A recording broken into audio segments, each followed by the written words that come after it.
যশোর জেলার শাসা থানার অন্তর্গত সামটা বাজার একটি গুরুত্বপূর্ণ বাণিজ্য কেন্দ্র।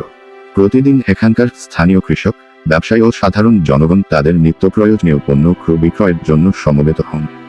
বাজারটি ধীরে ধীরে উন্নয়নশীল হলেও এখনো বেশ কিছু অবকাঠামোগত সমস্যার সম্মুখীন। এর মধ্যে অন্যতম প্রধান সমস্যা হলো বাজারে কোনো ছাউনি নেই, যা ক্রেতা বিক্রেতাদের জন্য দুর্ভোগের কারণ হয়ে দাঁড়িয়েছে। বর্ষাকালে বৃষ্টি হলে বাজারের বেশিরভাগ অংশ কাদায় ভরে যায়, ফলে ব্যবসা পরিচালনা করা কঠিন হয়ে পড়ে। অন্যদিকে গ্রীষ্মকালে প্রখর রোদে ক্রেতা ও বিক্রেতারা প্রচণ্ড গরমে অসুবিধার মুখে পড়েন।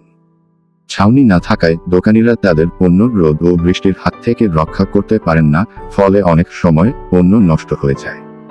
এছাড়া বাজারে পর্যাপ্ত বসার জায়গা না থাকায় সাধারণ মানুষকেও দুর্ভোগ পোহাতে হয়। সামটা বাজারের গুরুত্ব বিবেচনা করে সংশ্লিষ্ট কর্তৃপক্ষের উচিত দ্রুত একটি স্থায়ী ছাউনি নির্মাণের ব্যবস্থা করা।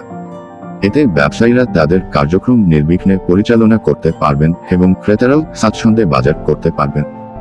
সরকারি ও বেসরকারি উদ্যোগে এই সমস্যার সমাধান হলে সামটা বাজার আরও আধুনিক ও উন্নত বাণিজ্য কেন্দ্রে পরিণত হবে।